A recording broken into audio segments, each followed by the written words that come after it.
अज तो ना कोई तकरीबन 6 साल पहला मेरे एक सज्जन की शादी हुई जनाब वाली, उन्हें बड़िया परफ्यूमिया शरफ्यूमिया खुशबुआ लाइया होनी, कहना घड़ी ढिली जी करके गुट ते उस बन्नी होनी करनी, पूरियां टोर टप्पे उन्हें रहना करना। तो मैं हा यार आ शादी करा के की महसूस कर रहे हैं, की तेन कोई चेंजिंग महसूस हो रही है?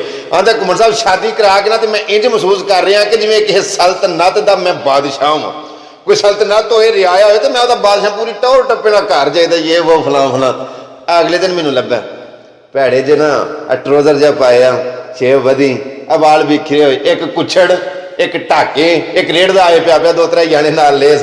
तो मैं वेख के मैं क्या सोने बादशाह वो जी सल्तनत के बादशाह की हाल बनाया। उन्होंने घुमन साहब बादशाना जिंदगी, दरवेशाना जिंदगी, फकीराना जिंदगी। तो मैं वो जी सल्तनत के बादशाह सो रियाया के बादशाह, उन्होंने घुमन साहब बादशाह तो 5 साल ही पहले बाद रोज बंदा फकीर होंगे है।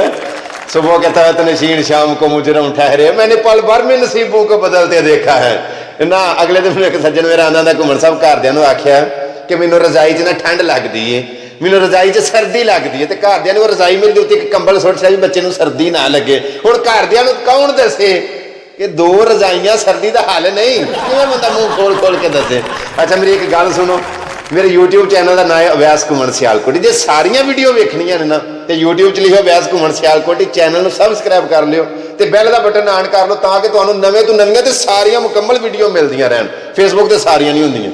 एक गल तुहानूं दसां, वो किसी ना यूट्यूबर किसी जज ने सजाए मौत दे छड़ी, फांसी का हुक्म दे जदों ने आख्या तेरी कोई आखिरी ख्वाहिश, वहां जज साहब ए मेरा चैनल है, यह सबसक्राइब करके तो बैल का बटन ऑन कर छड़ियो, यही मेरी आखिरी ख्वाहिश। इस तरह करके जो काम करते ना वर्क करते हैं। देखो मैं तुहाडियां इन्नियां मननियां, तुसीं भी तो एक मेरी मन लो ना।